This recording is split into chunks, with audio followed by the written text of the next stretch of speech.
सबसे ज़्यादा important topic पापा आज हम डिस्कस करने वाले हैं साइंस वर्ल्ड में। सबसे ज़्यादा इम्पॉर्टेंट टॉपिक, और अगर आप पेज 10 करते हो और सबसे पहली चैप्टर जो आपको अपीयर होगी वो होगी प्लांट्स की चैप्टर। किसकी? प्लांट्स। प्लांट्स आर द ये most chapter and class most 6 का है। ये चैप्टर क्लास 6 ही का नहीं। आप अगर maybe if a child is studying in KG 2 or 1 in the EVS, he can find this chapter plants. मैंने खुद पढ़ा है 2 क्लास पे, और ये चैप्टर सिंस आपका 12th तक भी चलता है। Okay, no problem. No problem. अब देखें, सबसे पहले हम बेसिक चीज़ के बारे में बात कर लेते हैं पापा। जो हमारे ओशियंस होते हैं, ओशियंस, ठीक है, इन्हें हम महासागर भी कहते हैं। ओशियन में पापा 71% ऑफ वाटर्स होते हैं, और उन 71% ऑफ वाटर्स में से हमें ऑक्सीजन भी मिलता है। ठीक है, ये आपका 71% वाटर है और इससे हमारी ऑक्सीजन भी मिलता है। तो इसका मतलब ये हुआ कि हमारे लाइफ के लिए, हमारी लाइफ जिससे चल रहे हैं, हम जिस चीज़ की वजह से जीवित हैं, वो है गैशियस फॉर्म ऑफ ऑक्सीजन, मतलब ये ऑक्सीजन है। ठीक है, हम अभी ब्रीथ ले रहे हैं। सबसे ज़्यादा इम्पॉर्टेंट फंडामेंट ये है हमारे जीवित रहने की, कि हम सांस लेते हैं और सांस को बाहर निकालते हैं। हम अंदर ऑक्सीजन को लेते हैं और कार्बन डाइऑक्साइड को बाहर निकालते हैं। ठीक है, अगर मैं आपको बताऊं तो ऑक्सीजन का तो मुझे पता नहीं, OX करके होता है इसका कुछ पीरियोडिक टेबल में। टेबल क्या होता है पापा इसका? ऑक्सीजन का O होता है, O। O2 होता है ना मीन ऑक्सीजन का। हाँ, O2 ये आपका O2 हो गया पापा। ठीक है, O2 हम इनहेल करते हैं, इसे हम लेते हैं। क्या मैं बोलूं? या for this I will use the green colour, so it will show that I am inhaling it. तो मैं यहाँ पे ग्रीन कलर लेता हूँ और मैं आपको बताता हूँ। ठीक है,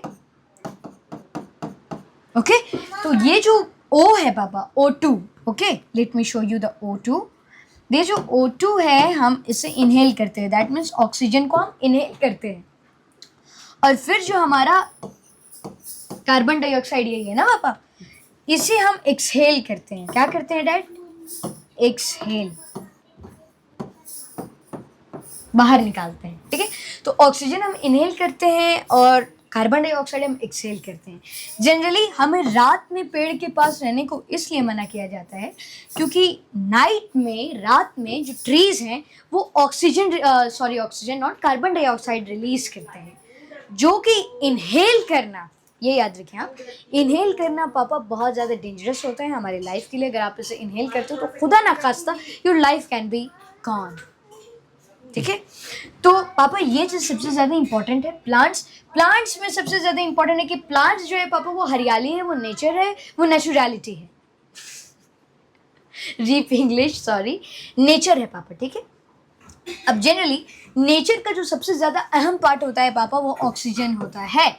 ऑक्सीजन तो देखो, जनरली हम प्लांटेशन क्यों करते हैं, हम पेड़ क्यों लगाते हैं? हम इसलिए लगाते हैं, सबसे पहली चीज़ तो अगर मैं जनरल बात करूं तो ऑक्सीजन चाहिए जीवित रहने के लिए, है ना। पॉल्यूटेड एयर हमें चाहिए नहीं, लेकिन फिर भी आज हमारे लापरवाहियों की वजह से, केयरलेसनेस की वजह से हम इसे जानबूझकर गंदा कर रहे हैं, जो कि बहुत ख़राब बात है।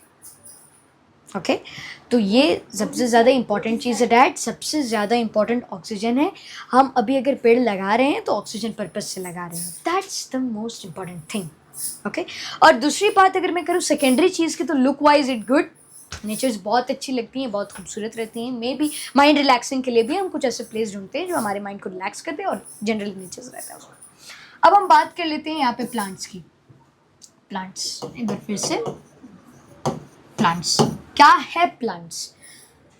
प्लांट्स क्या है मैं इसके बारे में नहीं बताऊंगा। I will just tell you about the plant, that plant is in nature, that is the most important thing in this entire world, in this entire day, in this entire life we are living.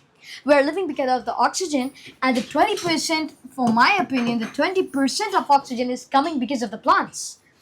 देखो, पेड़ oxygen देते हैं, ये सबसे ज़्यादा important चीज़ होती है, माइंडेटरी होती है। ठीक है, अब यहाँ पे मैंने चार्ट बना रखा है, तो मैं नहीं चाहता कि अब मैं यहाँ पे डिस्क्राइब करूँ इसे अलग से। जब मेरे पास है ये, तो मैं इसी से आपको डिस्क्राइब करता हूँ। Okay, so let me do like that only.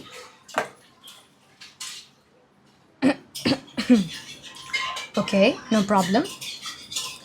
खैर अभी मैं इससे बात करता हूँ, ये वाली मैं आपको डिस्क्राइब करता हूँ। ये आ गया, ठीक है। सबसे ज़्यादा इम्पॉर्टेंट चीज़ हमारी जब प्लांट्स में आती है, तो आप कोई भी चीज़ अगर आप सीख रहे हैं तो उसके टाइप्स भी होते हैं, उसके पार्ट्स भी होते हैं, उसके क्लासिफिकेशन भी होते हैं। तो प्लांट्स के भी टाइप होते हैं।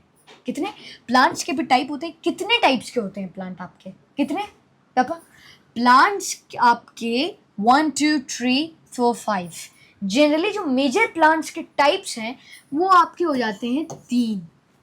मेजर प्लांट्स के टाइप की मैं अगर बात करूं तो आपके 3 हैं। कौन से यार? बताता हूँ। हर्ब्स, शर्ब्स और ट्रीज। ये इम्पॉर्टेंट है पापा, इसे आप नोट कर लो, ये बहुत ज़्यादा ही इम्पॉर्टेंट है। हर्ब्स किसे कहते हैं? जनरली स्मॉल प्लांट्स को कहते हैं कि अगर आप एक बीज को गाड़ते हो, बीज को बोओगे, तो स्टार्टिंग तो ऐसा नहीं होगा कि तुरंत आप देखिए दूसरे दिन तो वो एक विशाल पेड़ बनकर खड़ा है। नहीं, ऐसा नहीं होता है। आपने उस बीज को बोया है, it will take a time, it will take a month, it will take a period, after that it will converted into the tree. तो सबसे पहली स्टेप में ये प्लांट आपका बनेगा क्या?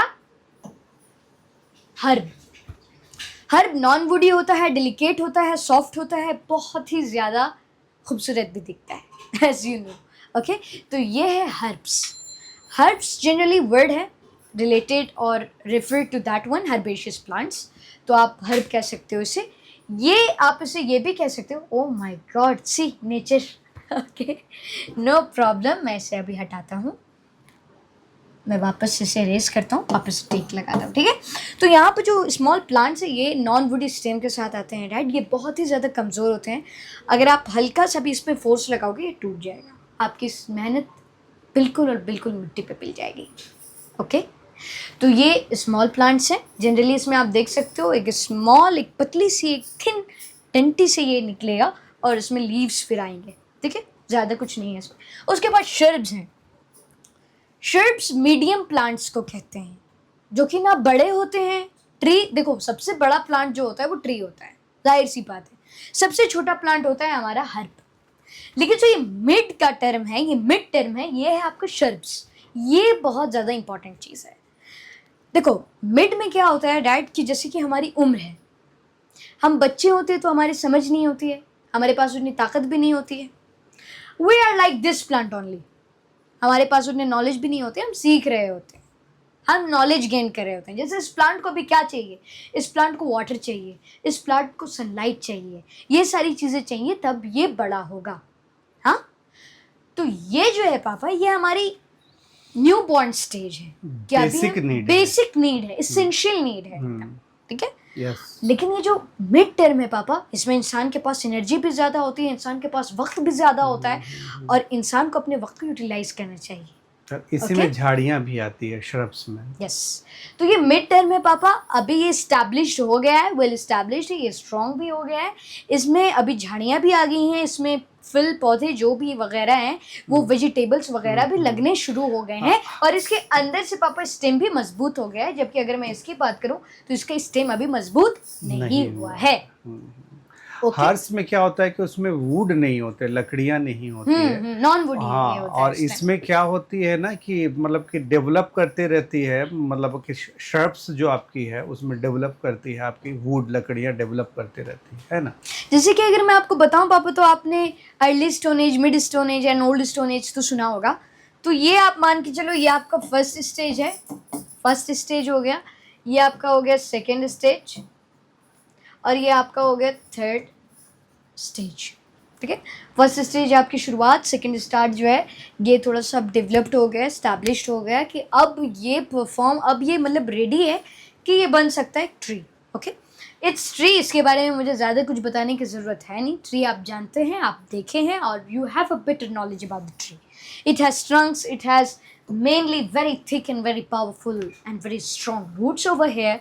It has a trunk here and it gives fruits, flowers and that all. उसके बाद जो हमारे सेकेंडरी दो चीज़ आते हैं वो है आपके क्रीपर्स और वो है आपके क्लाइंबर्स। क्रीपर्स जनरली वो होते हैं जो क्रीप करते हैं, रेंगते हैं, ठीक है। ये जब बढ़ेंगे तो ये ऐसा नहीं होता कि ऊपर की तरफ बढ़ रहे हैं, ये बढ़ के थोड़ा सा वीक होते हैं और ये फिर नीचे की तरफ बढ़ते हैं। फॉर एग्जांपल यहाँ पे पंपकिन वगैरह, हैलोवीन है पापा, एक जैसे फेस्टिवल, लोकल लैंग्वेज में से लत बोलते हैं। अच्छा, लत बोलते हाँ हैं जी, वो जमीन की तरफ वो बढ़ते चले जाते हैं। अच्छा, हाँ, लर बोलते हैं, लत या अच्छा, लर बोलते हैं, ठीक है। लरी लरी, हाँ, आई एम हाँ, करेक्ट, हाँ। That one. तो ये जनरली पापा, अगर आपको और इसके बारे में जानना है तो एक हैलोवीन फेस्टिवल है यूएसए में सेलिब्रेट की जाती है, उसमें जनरली पंपकिन यूज़ होता है, तो उसमें ये सारी चीज़ें रहती हैं। और जितने भी हॉरर फिल्म्स वगैरह है इसमें ज़्यादातर यही यूज़ किया जाता है बच्चों के लिए, बड़े वाले नहीं, बड़े वाले यार बहुत ख़तरनाक होती है, मैं देखा हूँ, मैं डर जाता हूँ यार देख कर। खैर दूसरी बात पापा, यहाँ पे क्लाइंबर्स पे आते हैं। क्लाइंबर्स उन प्लांट्स को कहते हैं जिनको किसी भी सपोर्टिव हैंड की ज़रूरत होती है। फॉर एग्जांपल मैं हूँ, एक बच्चा हूँ, मुझे पेरेंट्स की ज़रूरत है फॉर द सपोर्टिव हैंड, कि अगर मैं गुमराह हो जाऊँ तो मेरे पेरेंट्स हैं मुझे सही राह पे चलाने वाले। यार, you have a parent, you have a family, respect them, obey them, because it's only one time, you know what I'm trying to say। तो ये होते हैं डैड क्लाइंबर्स जिन्हें सपोर्टिव हैंड की ज़रूरत पड़ती है, और ये सपोर्टिव हैंड से ही ऊपर की तरफ जाते हैं। For example if I am correct तो मनी प्लांट इसमें से एक है जो कि सबसे ज़्यादा मशहूर है। मेरे डैड अक्सर कहते हैं कि पैसे पेड़ में नहीं फलते, लेकिन मैं कहता हूँ ये देखें पापा, मनी प्लांट है, इसमें पैसे पेड़ में भी फल जाते हैं। तो खैर यहाँ पे आप देखें, ये वीक होते हैं ठीक इसकी तरह, ये वीक होते हैं, इन्हें सपोर्टिव हैंड की ज़रूरत पड़ती है, लेकिन इसे सपोर्टिव हैंड की ज़रूरत नहीं पड़ती है। तो मैं अब अगर बोर्ड में भी इसको समझाऊं अपनी, so there are generally 3 kinds. One is your, what's the name of this, herb, then shrub, yeah, shrubs, and the last one is tree। ठीक है, ये ट्री, ये सब हो गए आपके मेजर। ये क्या होता है, ये थोड़ा वीक होता है, ये थोड़ा मिड टर्म में है, तो इसके पास एनर्जी भी थोड़ी ज़्यादा है, तो ये आपका मिड टर्म कहला जाएगा। ये आपका पूरा अनलॉक अपग्रेड लेवल है। जब भी आप Final। किसी चीज़ को अपग्रेड करते हो तो फिर वो एक फाइनल टच में आ जाता है कि अब उसे कोई भी डिफीट नहीं कर सकता। So he is that only. Okay, अब जो एडिशनल हैं वो 2 हैं, वो क्या हैं? सबसे पहले मुझे झुकनी पड़ रही है पापा, सॉरी फॉर दैट, मैं भी आपको नहीं दिखूंगा। तो ये हो गया क्रीपर्स, और ये आपका हो गया climbers. Okay, sorry for the hand writing. तो ये सारी एडिशनल हो गई पापा, ये बात की चीज़ें, लेकिन जो मेजर है कॉम्पिटिटिव एग्जाम्स में जो ज़्यादातर आएंगे वो आपके ये क्वेश्चंस आएंगे, लेकिन क्वेश्चन टिल्ट करके भी आ सकते हैं। कभी कभी ऐसा होता है कि क्वेश्चन आपको इन तीनों के बारे में नहीं पूछती, इन एडिशनल के बारे में पूछती है। तो सबसे ज़्यादा बेसिक और सबसे ज़्यादा इफेक्टिव ट्रिक यही है कि आप पूरे चैप्टर को रिवाइज करो, पूरे चैप्टर को पढ़ो, अच्छे से दिमाग में स्टोर करो, और जब भी आप कोई चीज़ कर रहे हो तो 100% फोकस करो, किसी और चीज़ में दिमाग लगाने की ज़रूरत नहीं है। If you really want to master anything then you have to be focused 100% on that thing that you are doing. अब मेरे प्यारे दोस्तों, आप आए हैं हमारे वीडियो पे, तो मैं चाहता हूँ कि अब इमेजेस को स्वीप किया जाए, मतलब स्वैप किया जाए, चेंज किया जाए। तो ये पार्ट्स की बात हो गई। यहाँ पे आप टाइप्स ऑफ प्लांट भी देख सकते हो, मैं इसको क्लिक करके इस पर दिखाता हूँ, बहुत सारे टाइप्स हैं। So you can see here these are the types. हाँ, तो जैसे कि मैंने आपको बताया कि जो क्लाइंबर्स होते हैं तो इनको ज़रूरत पड़ती है किसकी, सपोर्टिव हैंड की, and this is that supportive hand. और मैं लास्ट वीडियो के एंड में यही कहता हूँ कि हम एक बच्चे हैं, हम क्लाइंबर्स हैं, हम एक यूथ हैं, हम एक फ्यूचर हैं अपनी ज़िंदगी के लिए। और अगर यूथ अपनी पेरेंट्स की बात ना माने तो वो एक नाकाम यूथ कहलाता है। मेरे प्यारे दोस्तों, आप किसी से भी पूछ लें जो अपनी ज़िंदगी में कुछ भी नहीं कर पाए, उनके पास भी ड्रीम थे, उनके पास भी सपने थे, उनके सिर्फ एक ही आंसर होगा कि मेरे पेरेंट्स मुझे गाइड कर रहे थे लेकिन मैंने मन नहीं लगाया। काश वो मुझे और मारते, और ज़्यादा मैं दर्द लेता, लेकिन मैं उस काम को करता। So we are the climbers. और इतना याद रखें, क्लाइंबर से आप इतना याद रखें, द सपोर्टिव हैंड। जिस प्लांट को सपोर्ट चाहिए वो क्लाइंबर्स है। आज के लिए इतना ही, शुक्रिया, जज़ाकल्लाह, thank you very much for being in my video, thank you very much.